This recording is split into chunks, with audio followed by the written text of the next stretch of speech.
Good morning મિત્રો, જય શ્રી કૃષ્ણ, જય દ્વારકાધીશ મિત્રો. આજે આપણે ગીતો ઉપનિષદ ભગવદ્ ગીતાના અધ્યાય નંબર 15 પુરુષોત્તમ યોગના શ્લોક નંબર 9 વિશેની માહિતી પ્રાપ્ત કરીશું.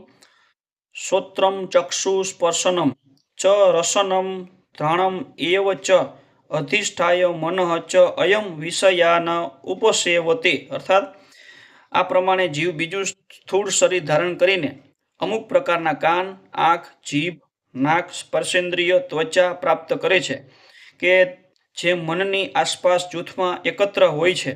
એ જ રીતે ઇન્દ્રિય વિષયોના એક વિશિષ્ટ સમૂહને ભોગવે છે.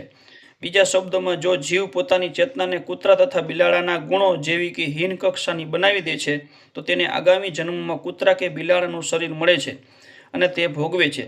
ચેતના મૂળભૂત રીતે જળ સમાન નિર્મળ હોય છે, પરંતુ જો આપણે જળમાં રંગ મેળવી દઈએ તો રંગ બદલાઈ જાય છે. તે જ પ્રમાણે ચેતના પણ શુદ્ધ હોય છે, કારણ કે ચેતન આત્મા શુદ્ધ હોય છે, પરંતુ ભૌતિક ગુણોના સંગ પ્રમાણે ચેતના બદલાઈ જાય છે. વાસ્તવિક ચેતના તો કૃષ્ણ ભવના મૃત છે. માટે જ્યારે મનુષ્ય કૃષ્ણ ભવના મૃતમાં સ્થિર હોય છે ત્યારે વિશુદ્ધ જીવનમાં હોય છે, પરંતુ જો તેની ચેતના કોઈ દુનિયાવી મનોવૃત્તિના કારણે મિશ્રિત થઈ જાય છે તો આવતા જન્મમાં તેનું શરીર મળે છે. પુનઃ તેને માનવ શરીર મળે એ જરૂરી નથી. મિત્રો, આ શ્લોક આપણે પૂર્ણ કરીએ છીએ.